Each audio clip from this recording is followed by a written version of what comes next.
to Eye on Horror, the official podcast of iHorror.com. This is episode 60, otherwise known as season 4, episode 3.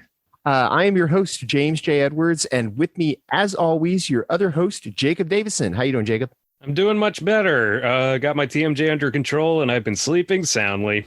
Nice. So you're well rested. Yes. Also with us, as always, is your other host, John Correa. How you doing, Correa? Doing pretty good. It's freaking early, though. Why do we do this to ourselves? On a Sunday, no less. Well, I'm glad you brought up the why we do this so early thing, because there's a reason this episode, because we've got a couple of very special guests, and they are East Coast. So they're 3 hours in the future. And one of them, you are going to remember, she is a two-timer now, Kelly McNeely. Hey, Kelly, how you doing? I'm great. How you guys doing? Doing awesome. Very excited to be here. Again, this is thrilling. Yes. Yeah. You join Waylon Jordan as a multi-guester. Well, I'm honored. And also with us is, I am going to butcher this name, and you're going to have to pick up the save. Brianna Speldener? How do you say Close, very close. Bree Spieldiner, like spill your dinner. And hello, it's nice to be here as well, even though you just disgraced me in front of the whole nation. And, you know, I could have checked that before and gotten that pronunciation, but I didn't. Anyway, Kelly and Bree, they have a podcast on I guess it's the iHorror Podcast Network now. Well, now it is. There are two. Yeah, we have more than one, so now we are a network. And their podcast is called Murmurs from the Morgue. And their first episode just dropped, like a week or so ago. So you guys should all check that out. So thanks for being here. And let's get a little bit of background on your podcast. What is your podcast all about? Let everybody know before we dive into our episode. And say, Bree, do you want to take this one? Okay. Which one of us is taking this? Yeah. Our podcast is where we just discuss, like you guys, our favorite horror movies, but we try and put a little more analysis into it and talk about like more fringy movies, I feel. Mm-hmm. But, you know, we're still discovering where exactly we want to go. We just had an episode on our top movies of 2020, our top horror movies of 2020. And our next episode is going to be discussing Hereditary and kind of its legacy in movies that have come out since then. You had me at fringe movies. Because that's my thing. You had me at deep dives. Yeah. Yeah. Their pod is it is more of a deep dive than ours, and it's also more list oriented. I noticed. I don't know if that's going to be a theme, but it was definitely like it was like a countdown. We love kind lists. Of thing. We do love our lists. Yeah, gonna be a lot of lists, I reckon. Nice. Beautiful. That's all good. And Kelly knows the drill. Bree, I don't know if you listen or not, but we like to the first half of the show, we just kind of catch up and find out what we have been watching and what we've been doing. So what have you guys been watching and what have you guys been doing? Who wants to go first? Well, I got to see a bunch of movies from the Sundance Film Festival, so that was pretty fun. Yeah, you were at Sundance. What's good from Sundance? Virtually. Yeah. Well, yeah, as you can imagine, I was drawn to the more genre entries this year, and there were some real good ones. The first one I want to mention that I particularly enjoyed, this movie called Censor, which takes place and revolves around the video nasties in Britain, you know, where they actually made like horror movies that they consider too extreme to be illegal. And it's basically about this censor that she sees something familiar in like a video nasty that she's reviewing, and starts to get to her because of some trauma from her past, and she starts to see things and starts to kind of affect her mind. So it was a really interesting kind of psychological horror movie with a lot of social subtext themes. And I got to see the new Ben Wheatley movie In the Earth. Ooh, how was that? Oh, it was interesting because I kind of compare it to Dario Argento's Phenomena in that it's kind of an encapsulation of his work because it has some folk horror in it, slasher elements, very dark comedy, isolation horror. It's a very good blend, and it's very interesting because he did shoot it during the pandemic, and there's kind of an element to it. Again, it's best to go in as blind as possible, but there's definitely some interesting elements like that. And the big one, I saw Science Sono's collaboration with Nicolas Cage, Prisoners of the Ghostland. Yes. How was it? How was that? Weird as fuck, but that's why I loved it. It's kind of Escape from New York meets The Road Warrior, because it's like pseudo post-apocalyptic, and Bill Moseley plays this evil dictator named the Governor who rules a combo samurai cowboy town, and Nicolas Cage was a bank robber, and he's trying to set Nicolas Cage's character into this wasteland called the Ghostland to find his runaway granddaughter. And Nicolas Cage has like this leather suit with bombs attached to his neck, arms, and testicles. Oh my god. Oh my god. Ooh. Yeah. So Sion Sono is always so crazy. he goes And he doesn't all out slow here. down either. No, Like he only doesn't. just had a movie come out on Netflix, The Forest of Love, like last year, I think. So Yeah, I forget how many they said, but I think this might have been like his 50th movie. Like he's made a lot of movies. Oh my god, that's crazy. Yeah, it's kind of like Takashi Miike in that he just Yeah. like pumps out at least once a year. So it just I think he actually had a heart attack 2 years ago, and he just immediately just continued filming. Yeah, no, actually he talked, there was an intro by him and he talked about that and said like Nicolas Cage actually suggested they shoot the movie in Japan so that it'd be easier on him after his heart attack. Did they? Yeah. So that was pretty interesting. But yeah, no, he seemed into it though. Like he's just talking about like, yeah, just going right back to work. And yeah, aside from that, also saw this cool werewolf movie called 8 for Silver. It's like a interesting kind of period take on a werewolf movie, which I also double featured with Brotherhood of the Wolf, which was very fitting.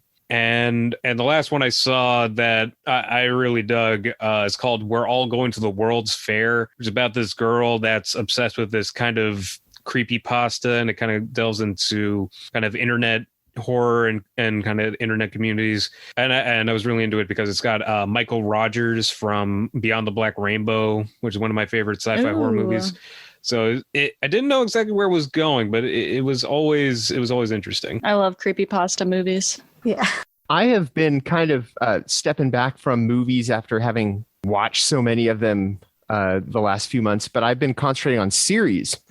And a couple things. I have any of you guys watched that Night Stalker series on Netflix? No. No, I keep meaning to. It's a documentary. It's a 4-part documentary about the Night Stalker, which it talks to the detectives that work the case and like relatives of victims and stuff like that. It's weird because you would think that we know everything we need to know, or that there is to know about the Night Stalker, and you kind of don't.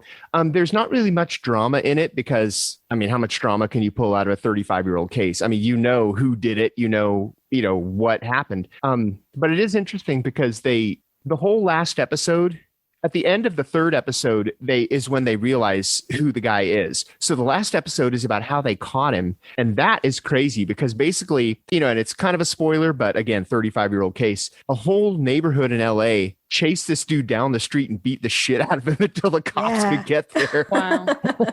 Vigilante justice. Yeah.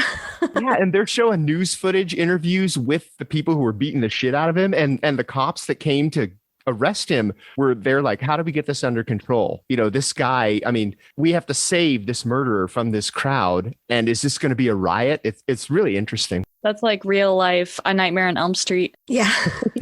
Kind of. And also I watched, I caught up with The Mandalorian, which speaking of spoilers, that was spoiled for me long before I got to it. But that was, I'm the fringe guy and it's kind of side loaded with horror, but it's still, I think people love Star Wars. It was totally worth watching. Every episode seemed to have like one of those, oh yeah moments. And also the last one, have any of you guys watched WandaVision? Yes, No. I love it. WandaVision, speaking of, horror adjacent, I'm kind of loving it. The first couple episodes, you're kind of just like, oh, what the hell is going on? But believe me, if you've only gone 2 episodes and tapped out, please go to the third because that pulls it all. It starts to make sense and they are going somewhere with it. I haven't watched the 5th episode yet, but I I've gotten through the first 4. Oh, is the 5th? Am I in for something? Ooh, buddy. Like, no, I thought that's why you were mentioning it, because like 5th episode they start getting into like some horror stuff, and it's pretty. Oh no, I haven't even gotten to the 5th. Oh, I can't wait. I'm gonna watch the 5th. I'm gonna watch because there's nothing else going on this afternoon to watch on TV, so I'm gonna probably watch the 5th episode of. We're recording this on Super Bowl Sunday, so you know that's how you get the joke.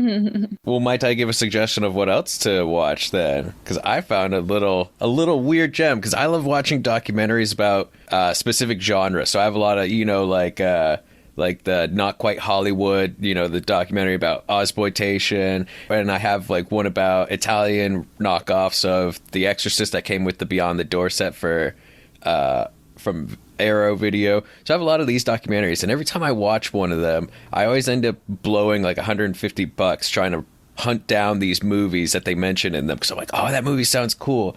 But I watched one the other day, and I did not hunt down a single fucking title from it, because it was called Fascism on a Thread: The Strange Story of Nazi Exploitation Cinema.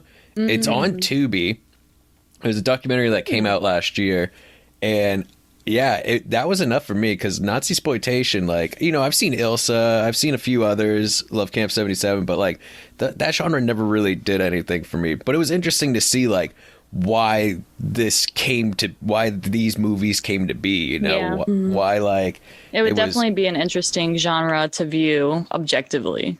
Right, but to actually like watch the movie, like they're talking about like a lot of the stuff that goes on, and it's like, yeah, that's just not my cup of tea. I'm sorry. And they discuss like that weird dynamic of like, okay, so these are for the most part movies that just show a lot of extreme torture and sex and stuff. Why did it have to be Nazis? Was it something that has to do with like just like showing how bad Nazis were, or was it just adding like another thing to it? It was an interesting dive into it. But yeah, that was like the first time I watched a doc about genre that made me not want to buy anymore. I was like, yeah, I think I got my fill of all those movies with that. Yeah, you're set there. Kelly and Bree, what have you guys been watching? Kelly, you want to go first? Sure. So I watched recently, I for Sundance, I did get a invitation to watch Judas and the Black Messiah, which is not genre, but was very good. And then I know that you guys recently watched Saint Maud, and I had seen that like back in 2019 at TIFF when it first came out, and it's been I've been waiting so long to see it again. So I good, did right? rewatch that. Oh my God, it's so heavy. I It's still so have good. not seen it, unfortunately. Oh, girl, So you got to watch good. it. It's so I so know, good. I know. I'm still waiting on my Blu-ray to come in. Like, Yes. I wish I had I tracking. saw it at the drive-in last week. Nice. That would be a very interesting drive-in experience, I think. Yeah. Yeah. There was one particular scare where I jumped in my seat and nearly hit my head on the roof of my car. I think I know what scene you're talking about too. Yeah, I think so. You too. probably do. Yeah. And then I also watched Seder because I've got an interview coming up with the director on Monday, which is like such a cool movie, knowing that the director, the writer, he produced it, he wrote it, he built the cabin, he did the cinematography, he did the score for it, he did like everything for this movie. It's such a deeply personal project. And it's all like his actual grandmother is in the movie, like before she passed away, telling her true stories of like this demon that they think was hunting the family. And it's like this long story of like, just it's so intense and so like it's such a slow burn, but it's really good knowing the backstory behind it, that it's such a deeply personal tale. So I'm really Is it a excited to talk to documentary? him. No, it's a fiction film. Okay. But basically what he did is he had this story within his family of like his mother and his grandmother, and I think his great grandmother were all convinced that there was this demon named Seder that was like involved in their lives, or that was after them or chasing after them. And so he basically took this family mental trauma and turned it into a fictionalized film. So he has stories with the grandmother that's like actually got her journal writings talking about her experiences and things like that. It has interviews with her talking about her experiences, but it's also presented as like a fictionalized format with these two brothers that are trying to figure out what's going on. So it's such a good slow burn. It's really heavy, but I'm very excited to talk to the director about that one, learn a little bit more about it, because again, it's so like deeply personal to him. Hell yeah, that sounds awesome. I'm looking forward to that interview.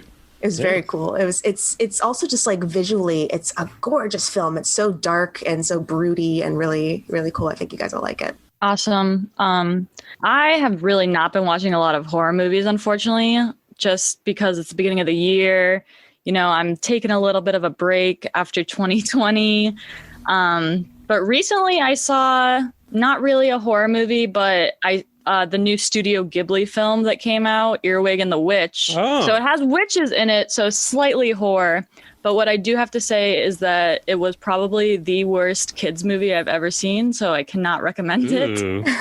Not recommend it in general, or not recommend it to kids? Oh, no one should Really? watch It this was movie. bad? Unfortunately, Oh, no. it was so bad, and it sucks because I've liked literally every other Studio Ghibli film, but it was the first one they did in 3D animation, and it just looked so bad, and the plot was also terrible. So Yikes. yeah, can't even recommend it to kids, unfortunately. Oh no. That is unfortunate. Yeah. And then other than that, I also, on the more fringe side, I've just been getting into James Spader movies. Oh. And so I watched Crash, David Cronenberg's Crash, of course. Yes. Nice. Secretary, Sex, Lies, and Videotapes. Ooh, what have you seen? So- The New Kids?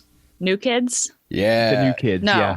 It's have not. it's from Sean Cunningham. Friday. I think it was the one he did after Friday the 13th. Yeah. But James Spader is in it, and it's a young James Spader, and he just plays the most evil son of a bitch. I will definitely be checking it out then. Oh yeah, Lori Loughlin is in it too. Like yeah. decades dang. before she went to jail for bribing her kid into college. But around the time she made Rad, so she was on a roll at True, that time. true. But yeah, New Kids. There is a scene where I think it's James Spader or one of his goons. One of them shoots a dog, and No. it is just like terrifyingly, like for a split moment, I was like, did they actually? Because it looked too like the reaction and stuff was too on point and real. So yeah, that's the only heads up I'm going to give. But other than that, it's a yeah. You can never tell with pre 90s movies Yeah. if they're actually like hurting an animal. Well, I mean, I did just watch Cannibal Holocaust for the first time. And I knew those scenes were coming, but like, damn, what a They go in. Oh, so bad. The more I think about it, I'm like, yeah, I can see like the merits of presenting it. There's no merit in that movie being made. I think that that there was no absolute reason for it to be made, but now that it is made, there is, and it That's is, interesting. Are we about to start a discussion on Cannibal Holocaust? it's a trashy Because I'll movie. defend it if I have to. I mean, I'm not going to defend that movie at all. Other than but, the like, animal cruelty, that's definitely not defendable.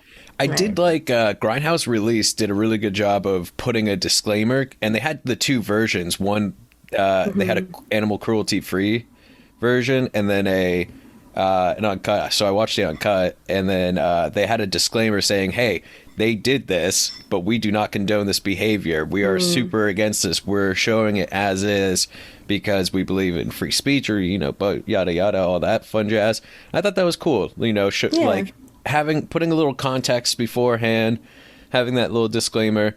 It doesn't alleviate anybody, but from that. But I like it when places go like, yeah, this exists, and we're showing it, but that doesn't mean we think it's a good idea. We want to put some context into this. Yeah, I think Shudder did the same thing where they had like a little warning before. Yeah. And didn't Joe Bob show the animal cruelty free version? Yeah. Yeah. I think that he didn't show the animal cruelty free version, but he did upload a show where it was just him speaking, and it wasn't attached to the movie. So you could skip it if you wanted. Yeah. Right. I guess when they were filming that, one of the actors, it was just so contentious and far out. One of the actors thought they were going to kill him. He thought that the whole thing was a ruse to murder him. So he started carrying his passport and all of his money with him, and he was going to escape the first chance he got. Just because the director and the crew were just so crazy. Yeah. And that was the original Blair Witch Project. The director didn't let the actors do press for it until he got dragged into court on murder charges. Then he's like, okay, I'm going to have to bring my actors in to defend me. They're still alive. They're still alive. Which is one of the prime examples. Like, I also watched End of Watch the other day, and I had similar issues. No way can you convince me that that's found footage, because with Cannibal Holocaust, where the fuck was the sound guy? There was like no sound equipment anywhere, and like there was maybe with the second round of people who went out to go investigate where the original filmmakers went, they at least showed them like putting microphones onto the camera, and I'm like, okay, I'll believe that a little bit, but no way are you getting that great of audio with that. And yeah. It's called suspension of belief. I know, Yeah. and I'm not gonna say that like audience back then, with all the setups of the shots and stuff, like none of this is convincing that it's real. At least just with like how it's filmed. But Yeah. I had an interesting week of I was watching a bunch of really disturbing, like extreme horror films for a list I was writing. So I got to watch things like Brutal at 9:30 in the morning last Sunday. Just like it was a weird way to start the day. So I had an interesting morning with like The Golden Glove and Brutal and Atrocious and Grotesque. I can't do that great. anymore. I could only do that at the age of like 13. 15 maybe, but now I have to like supplement it with like a feel good film in between them. Yeah, fair enough. yeah, I'm finding my tolerance for those extreme movies like just kind of shot at this point. But I actually did the opposite, and at like 8 o'clock in the morning, I started watching this movie called The Satanist, which I was like, fuck yeah, this movie sounds awesome. No, it's just a softcore porno with like a few Satanist scenes. I ended up like skipping a lot of them because I'm like, okay, this is going on because it was like mid-60s softcore, so it was just like a lot of making out. Yeah. And I'm just like, this is boring too. But also, I don't want to really be watching softcore, but I was really into like, how are they going to do the Satanist scenes? And it was like maybe 5 minutes of like an hour long time. Now, did any of you see Come Play last year? No. No? Oh, okay. Because it was a Focus feature release, and it's this little horror film. It's got Jillian Jacobs from Community in it, and it was good. It kind of felt like a creepypasta a little bit because it's about this little boy who is on the spectrum and he's non-vocal autistic, and he finds.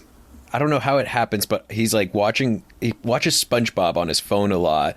And then all of a sudden this little story about this like demon character comes on, and it's all about like how this character is lonely.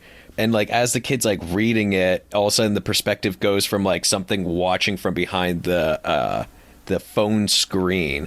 And like, so the rest of the movie is this monster trying to get this little boy so that he could like come over to the other side.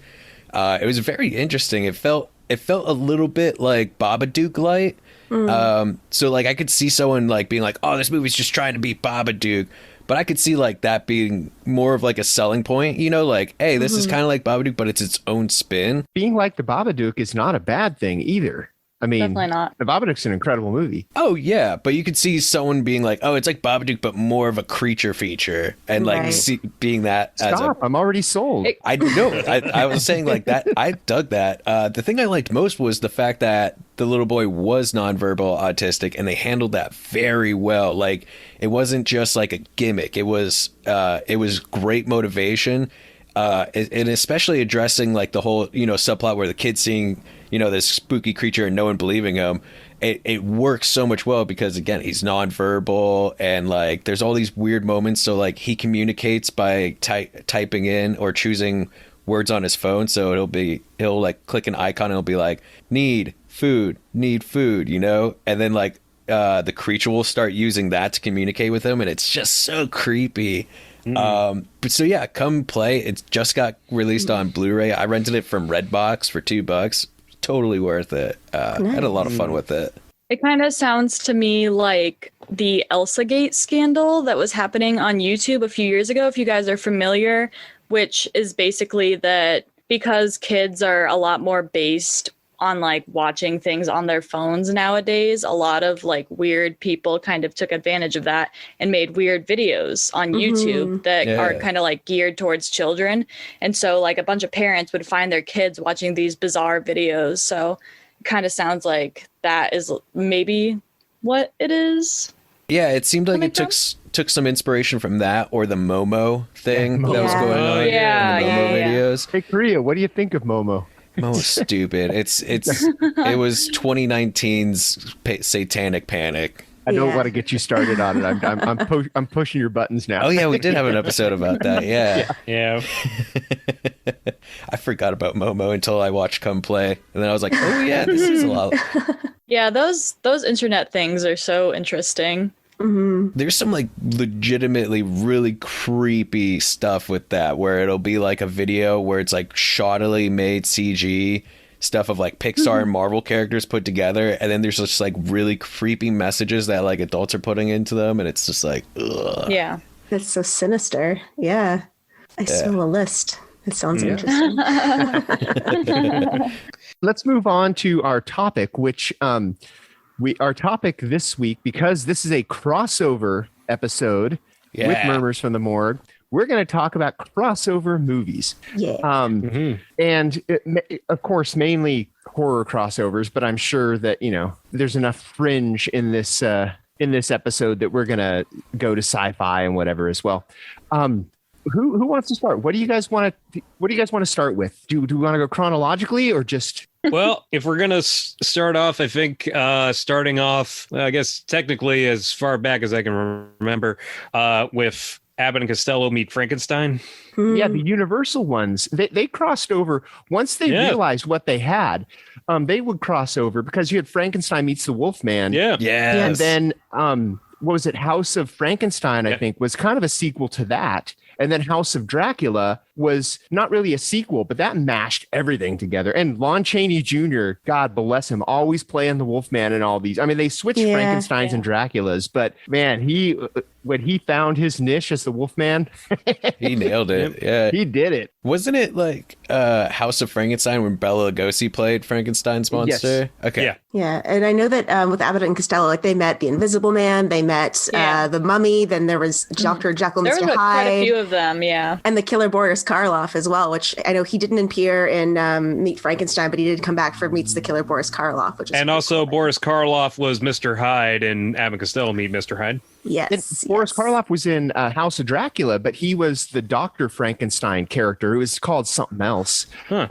And his assistant was the Hunchback. That one, I think that's what it was. House of Dracula, I believe, is what that one was called. It had everything. It was a kitchen sink movie, but Well, that's the great thing about the Universal monsters. Like they were the first real big kind of crossover franchise. yeah. Because it just started off with the individual monsters, and eventually they started popping up in each other's movies, and then you had all those crazy crossovers, and people loved it. It was the dark universe before there was a dark universe. I was just about to say, it was so funny when they were like, oh yeah, we're going to create the dark universe and emulate MCU. And it's like, dog, you already did that like almost 100 years ago.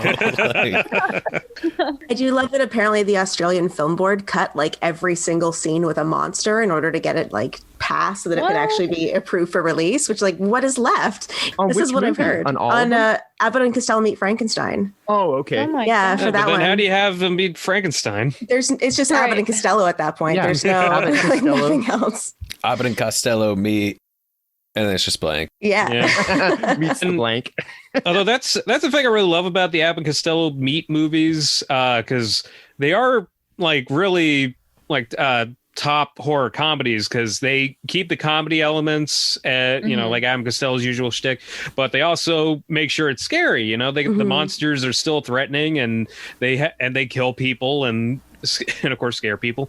So it was a really good I mean, I'm sure there are examples before that, but it was just a really good kind of top tier example of a horror comedy. Oh, just the ending to Meets Frankenstein when they're in the boat and then the Invisible Man pops up. Like, Oh, so great. Such an iconic ending. it's one of the best Invisible Man moments out there. For sure. Yeah, and I did love. I actually did get to see Abbott and Costello meet Mr. Hyde at the New Beverly a couple years back, and I mean, like Mr. Hyde kills people. Yeah, and they do a lot of those kind of I forget the exact word, but those kind of vaudeville bits where like Mr. Hyde's there, and then he switches places with Abbott, and Costello gets freaked out because like he can't tell if Abbott is Mr. Hyde or something. But those were kind of the first real horror crossover examples I can think of, especially in cinema. For sure, yeah. And there wasn't really many that followed because there wasn't like a major big crossover until King Kong versus Godzilla in the 60s, right? Like I can't really think of any. All of the Godzilla movies, they all kind of crossed over because I think, I mean, clearly there was Godzilla who became a mega superstar, but every time like they had Rodan And when his movie Mothra. took off, they're like, let's put him in a Godzilla movie, and then there was Yeah. Mothra. Let's put her in a Godzilla movie. So the Godzilla, the Toho universe was definitely a universe that, Oh, for sure. the monsters definitely, starred in their own. It was kind of like the Marvel universe. I've actually made that comparison before, the Toho universe to the Marvel universe, because, you've got different tiers of the monsters. But Toho, that was all about crossovers. Once a monster proved itself with its own movie, they stuck it in a Godzilla movie. And then Godzilla actually went into a couple of their TV shows too. I don't know if he ever made it to an Ultraman series, but I know he was in like a few other ones. But yeah, King Kong versus Godzilla was the first time they took a property that wasn't theirs and brought it in. But that was because at the time King Kong was far more popular than Godzilla was. And that's why he wins at the end. There's no alternate cut, James. There is an alternate cut, but No. it's actually not. It's not visual. There is a sound effect because it makes it sound like Godzilla died, but in the Japanese one, there's a Godzilla roar, which makes it obvious he lived. So you're right. There is no scene of Godzilla coming up, living. But the Japanese cut had a sound effect added so that Japanese audiences weren't like, what? The American killed our national hero? Right. What would you say is more popular now? Popular Godzilla now. or King Kong? I think Godzilla is. Oh, Godzilla, definitely. Yeah. Yeah. Which, by the way, did you guys see the trailer for Shin Ultraman? Yeah. Oh, I'm stoked for that. The guys who made Shin Godzilla are doing the same thing with Ultraman, and I cannot be more excited and hyped because not only are they doing like a gritty take on it, where that's going to be all about like the bureaucracy of like these giant things happening, but they changed almost nothing about the looks of him. So Ultraman still looks kind of cheesy. His monsters look kind of cheesy, but it's going to be updated and gritty. Oh, I can't wait. Last time we recorded, in the middle of recording, the trailer for Godzilla versus Kong dropped. Yeah. And so we haven't talked about it yet. It is amazing. Godzilla kills a flying serpent by swinging another flying serpent at it. Mm-hmm. 2 dead flying serpents, no murder weapon. It's economical. And speaking of weapons, Kong has an axe. A battle axe. Yes. Love it. I really hope I get the chance to see that in IMAX. Yeah. Yeah. Oh yeah, for sure. I honestly like those types of movies. It's on like barely even worth it if you're not watching it on like the biggest screen possible with like surround sound. Absolutely. Still gonna watch it at home a bunch of times. That's no yeah. contest. And I'm going to see it at the drive-in. Yep. Probably gonna try to see it at drive-in first.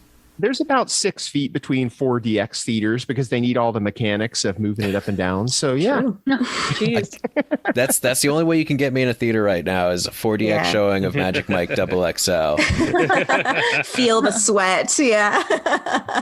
Did you listen to our last episode, Kelly? He I did. is obsessed with 4DX sweat. I just want Joe Manganiello to sweat on me. What's I love it. like? Who What's so wrong doesn't? with that? Who doesn't?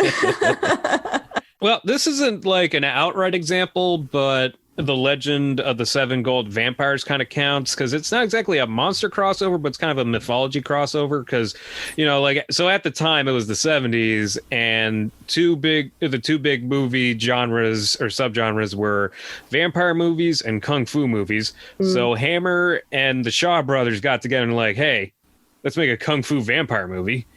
And they did, and it was awesome.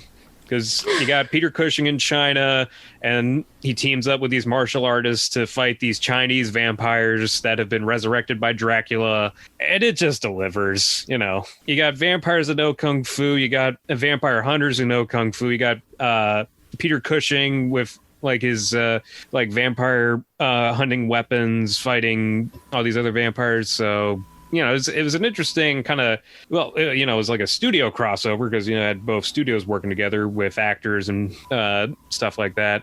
And it's like really one of a kind. Yeah. Cultural crossovers when it comes to horror movies are always so interesting. Another one that I can think of right now is A Girl Walks Home Alone at Night, which is like vampires and westerns and in Iran, but it's actually California and also black and white. Yeah. So, yeah. Vampires are so versatile. It's true. I think when people think crossovers these days, there are 2 franchises that come to mind, or 2 mixed franchises. And one of them is Alien versus Predator. Yep. Even though they only made 2 Alien versus Predator movies, but that joined the now there are 6 Alien movies and 4 Predator movies. Mm-hmm. Yeah. So the franchise together, you've got 12 movies. Well, apparently the brother Strauss that did Alien versus Predator Requiem, they had an idea to do a third one, but after it did so poorly, they're like, oh, let's not do that. Yeah. And they just sort of squashed that idea.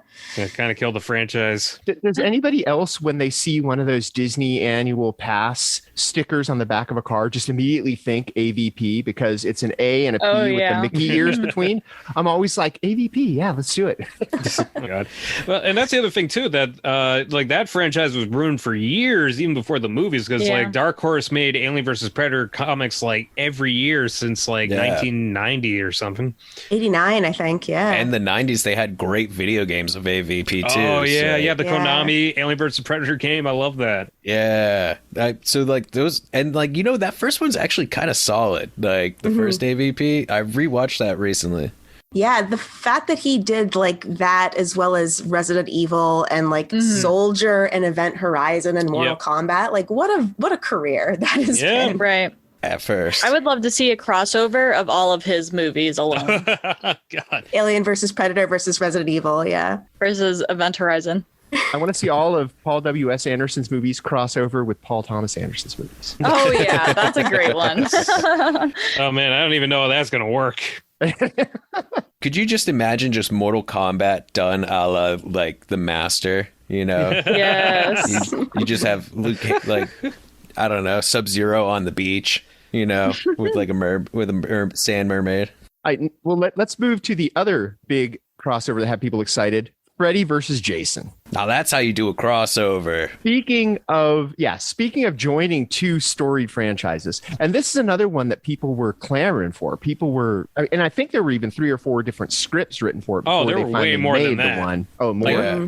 There was a whole book written about like the development of trying to make Freddy versus Jason. I think it was called Slash of the Titans. And I don't know how many exactly, but there must have been at least several scripts or pitches or attempts like across a whole spectrum of writers and directors. So like it took a lot of time and effort to actually get it off the ground. I was gonna say they initially had the idea like in 1987 they wanted to make it, but then they just neither could agree on a storyline, so they didn't do anything with it between I think Paramount and New Line, and then they also wanted to have the rights to each other's characters so they could each control it, and that didn't really go anywhere. And I think in 1997 Rob Bottin was originally like set to direct it, of the Thing like special effects fame Rob Bottin. And Jason Goes to Hell had that big lead into it because remember at the end like Freddy's glove comes up, takes the mask. Yeah, there was no way they could not make that movie after the end of Jason Goes to Hell. I mean, that was throwing the gauntlet down. They're like, oh, okay, we can't do anything with either of these characters until we cross them over.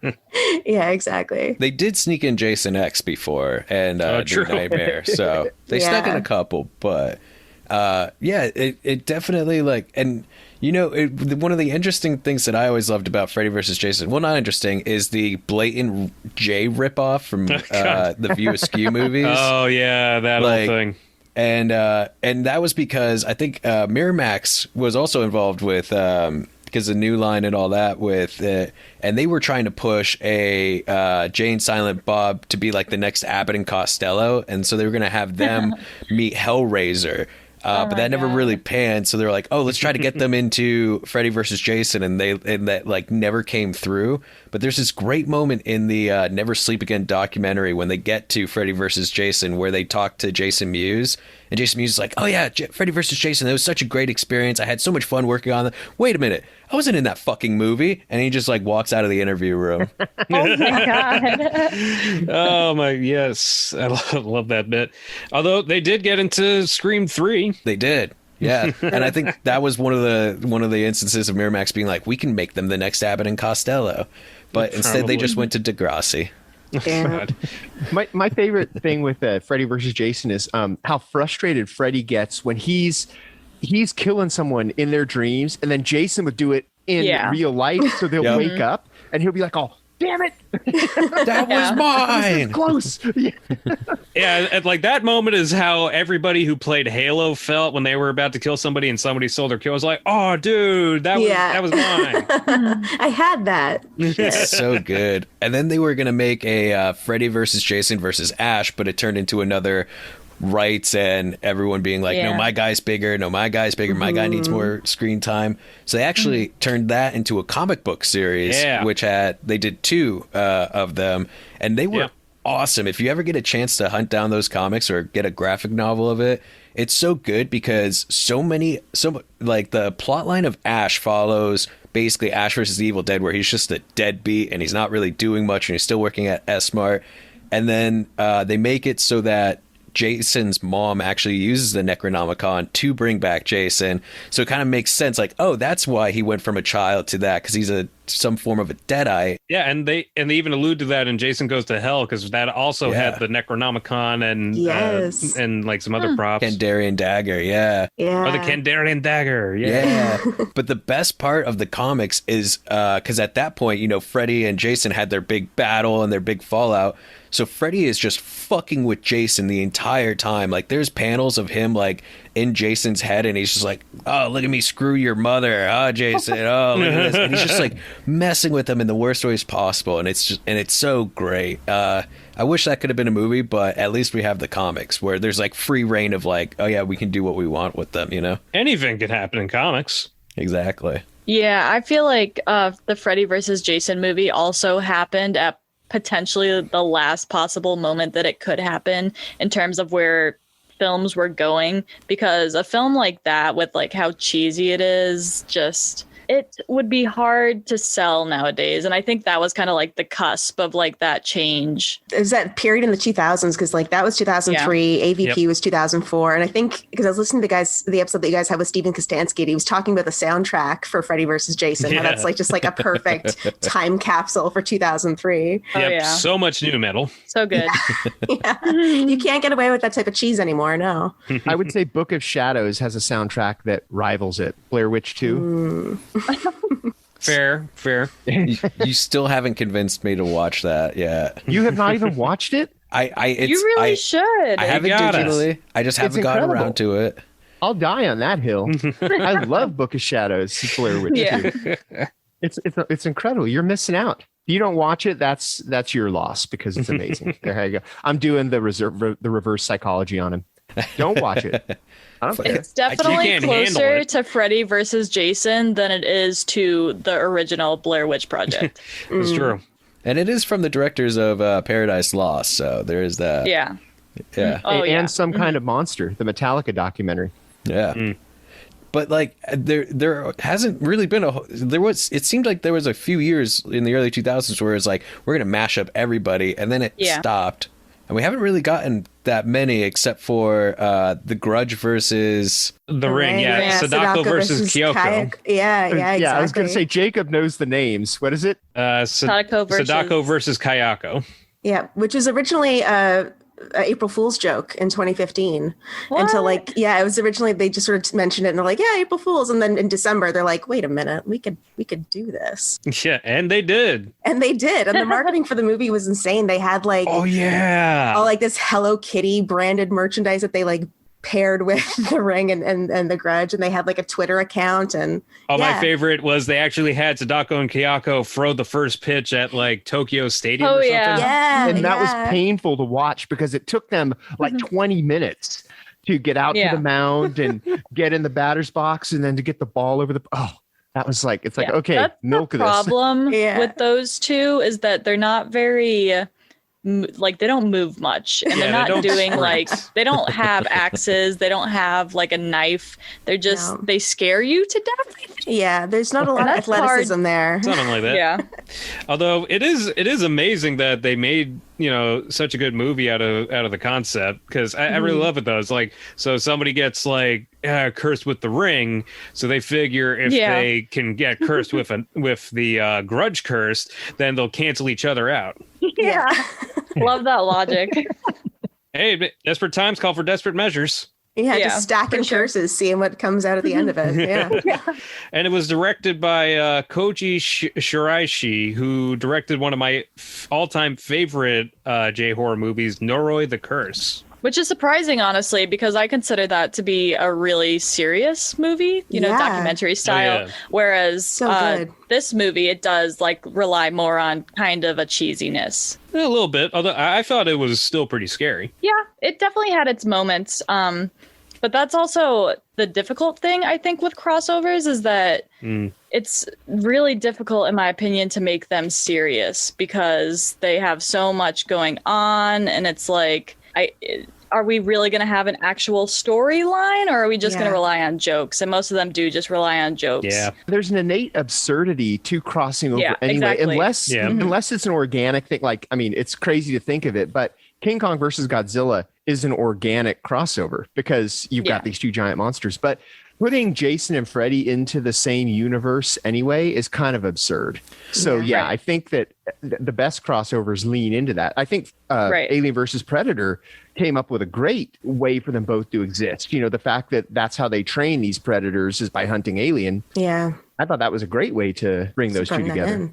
Well, I know that there was supposed to be a crossover. I think they're going to do like Leprechaun versus Candyman at one point. They had like a whole bunch of Candyman crossovers planned. Oh, God. And Tony Todd was like, I'm not doing that. Candyman is like very much a based in reality type of character. We're not bringing in anything absurd with this. Yeah, like, he's very serious. Yeah, he shut it down, which like bless him for doing that. Yeah. Well, let's start wrapping this up, but let's wrap it up by talking about, let's segue into ones that didn't happen. What are your dream crossovers? What would you like to see? And I'll go first because I would love to see Chucky versus Leprechaun. Oh, yeah. That's a good one. Like, that makes sense. That would be, to me, would just be because you got these two smart asses just going at it, and it would be like midget wrestling. I mean, Well, I was just about to say which Chucky and which Leprechaun, because the original, the originals. Okay, Warwick not versus the Brad Dourif. not Robot Chucky versus WWE Chucky or Leprechaun. Although it's funny you mentioned that because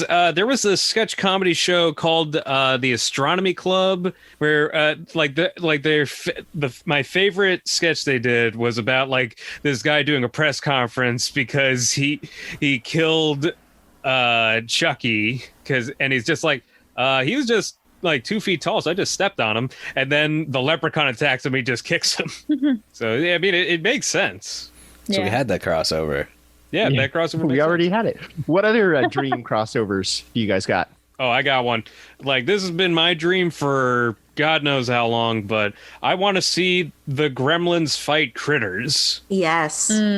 Just because, I mean, they both got that same chaotic kinetic energy. They're both, big eaters, agents of chaos. They multiply quickly. And you just know that there would be so many great gags with them, like, just going at it. Yeah, it'd be a great numbers game, too, because, again, they just multiply. So just like, who can get there quicker? How many can we get here? And then at the end, throw in tribbles. Yeah. Okay. Then you have Hobgoblins versus Ghoulies, and then the winners fight. Do like a bracket. Yes. Yeah. A whole tournament. Yeah. Tournament of crossovers. Yeah, or maybe like you get a fusion, like you get a gremlin critter, a Kremlin. Kremlin. Yeah. Could be interesting. And a Hoolie. The possibilities are endless. I just want a sequel to Ghoulies 3, Ghoulies Go to College. Yeah. Ghoulies 4, Ghoulies Go to Grad School. Ah, there you go. There was a Ghoulies 4. Yeah, They went to but space, didn't nobody they? cares about it. Yeah, Was no one that cares 2? about it. Was it 2 or 4 that they went to space? The Ghoulies never went to space. Yeah, but- Ghoulies didn't, but Critters did. Critters. Oh, did. yeah, Critters 4. Critters They went to- did go yeah. back to space. Yeah. Leprechaun went to space too, right before Yeah. he went to the hood. Yeah. Yep. Twice. Yes, he Dracula did. 3000 at one point was in space.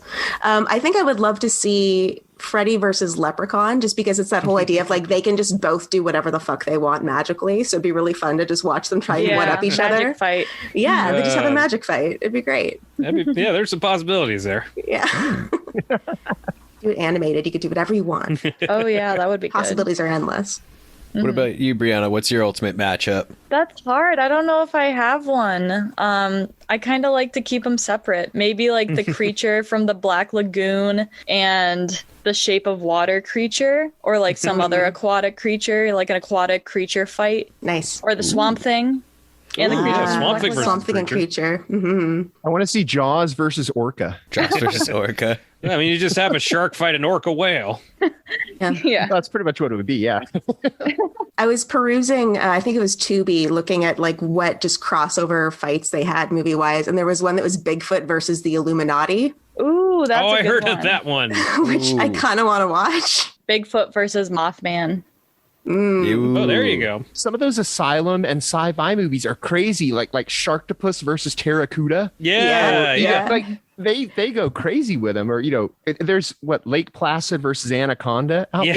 there. Yeah. Yep. That's a whole other breed of crossover. Sharktopus versus Terracuda features Conan O'Brien getting his head bitten off. Oh, I did not know that. Yeah, he did a cameo. I love it. Got a Sharktopus or Mega Shark versus Crocosaurus or something like that. Yes. on Croczilla. TV, Choczilla, Mega Shark versus Croczilla. That's it.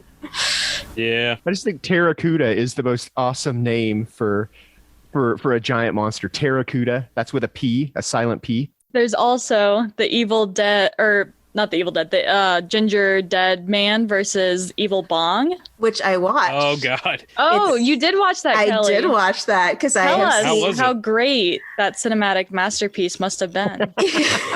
it was mostly a clip show, which was kind of weird because they're like, oh, clearly everyone who's coming into this, they may not be huge fans of Ginger Dead Man or Evil Bong. So we must explain every movie leading Yeah. up to this point to them. God. So half of the movie is just them in flashbacks telling the story of every other movie in the franchise.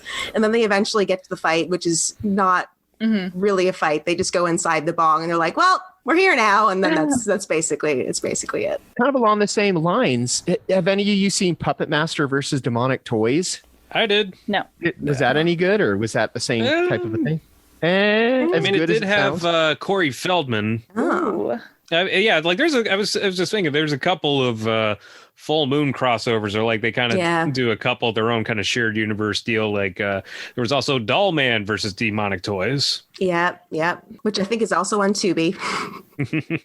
It's not hard to believe that the entire Full Moon universe is a shared universe, though. I mean, it really Yeah, is. pretty much. It's hard for me to watch a full moon movie that isn't directed by Stuart Gordon. Like it's, Oh, yeah. and even then, sometimes those get like Dagon and that get a bit like, this is a bit of a drag. But Dolls is great. yeah. Stuart Gordon's Dolls, that's fantastic. Isn't Tourist Trap a Full Moon movie? It is. Yep. Yeah, that one's That's good. Yeah, they did great some one. good stuff in the 80s. A little Yeah. bit. After that, they make money. They got their niche, they got their fan base, which is cool. That's just not my cup of tea. They did Sorority Babes at the Slime Ball Bolorama. Hey, that movie It's a great is one. a national treasure. It is. When I was growing up, what I would consider the mall, everybody says, let's go to the mall. The mall to me growing up is the mall they shot that in. It was called Plaza Camino Real in Carlsbad, Oceanside.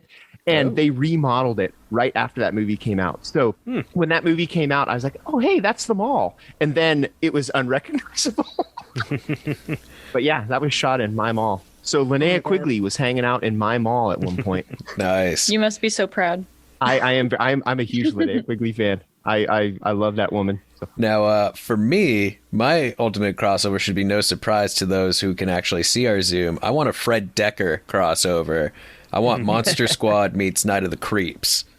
I think Yeah. that would be a lot of fun, and and you could do it even like have the Monster Squad kids in college, and it's like, yeah, we're kind of past our whole Monster Squad phase, and then they encounter the slugs and stuff, and Frankie comes back. Oh man, that would be. And they bring back That would be cool. some more, like even some different monsters. yeah, Or like the slugs like bring back other monsters and possess them. yeah, that would be awesome. Yeah. I would watch the shit out of that. Yeah, I'd be down for that. Fred Decker, please. We know you're listening. Let's leave it on our plea to Fred Decker to match up Monster Squad and Night of the Creeps. Let's get out of here. So thank you, Bree and Kelly, for joining us. This has been an awesome talk. Yeah, it's been fun. Their pod is Murmurs from the Morgue, and it's the last Wednesday of every month, right? Yeah. Correct. Is that when you guys Yes. post? Okay, the last Wednesday of every month. It's only once a month for now. If you love it, make them do more. because they're not like us. They're not going to ram them down your throat every 2 weeks. If you're going to have to ask them for them more often. Ask us very nicely. Ask me. Yeah, not like I'm doing right now. I'm pressuring them. More information about that, you can go to iHorror, the same place that you find more information about us. So yeah, Murmurs from the Morgue is what that's called. Our theme song is by Restless Spirit, so go give them some love. Our artwork is by Chris Fisher, so go give him some love. Where can we find Murmurs in the Morgue on the socials? What do you pretty much got all of them, right? We do. So we are on Instagram at Murmurs from the Morgue. We are on Twitter at Morgue Murmurs. And I believe we're also on Facebook at Murmurs from the Morgue. But again, you can also find us through the iHorror podcast page. As you can us, you can find Eye on Horror through iHorror. You can find us on Facebook. We have a Twitter. We have an Instagram. We've got anything that Korea puts his mind to. He still hasn't come up with a Tinder for us, though. I didn't make a letterbox. Instead, I started just making lists of movies that we mention. They might be ones that we fully dissected into, or just a one-off mention. But if you're ever going, what was that movie that they mentioned in the podcast? Just go on Letterboxd and look up Eye on Horror, and you can find that list. I saw that you put John Wick on our list, even though all we said was something like the gunplay in John Wick is not realistic, and you're like, oh, John Wick. Like I said, anytime we mention a Anything movie, that's mentioned. it gets thrown in there. I like that. That's a good idea. Well, you could do one for yours. We're stealing that. Yeah. Yeah. Steal away. We probably stole it from someone too. I'm sure that wasn't an original idea. But anyway, Kelly and Bree, thank you very much for joining us again. No problem. It was great to be here. Yeah. Yeah, so glad to have you. And we will see you all in a couple of weeks. So for me, James J. Edwards, I'm Jacob Davison. I'm Jonathan Correa. I'm Kelly McNeely. I'm Bree Spieldiner. keep your eye on horror.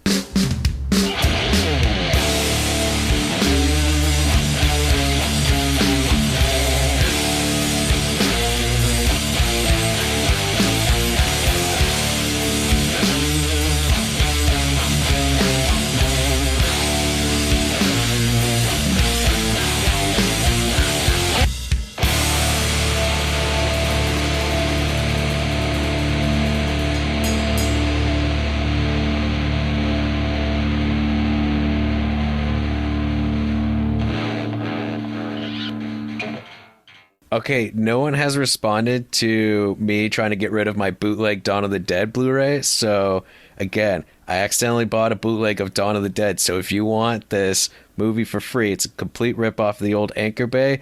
Just message us on any of our social medias and I will send it to you free. Fuck, I'll even sign it for you if you want. I don't care. I just want this no longer in my possession. Not that it's cursed or anything. I just don't want it. So if you want a free movie, just message us if you're listening. Thank you. This is Korea. Yeah, have fun. Okay. Secret messages.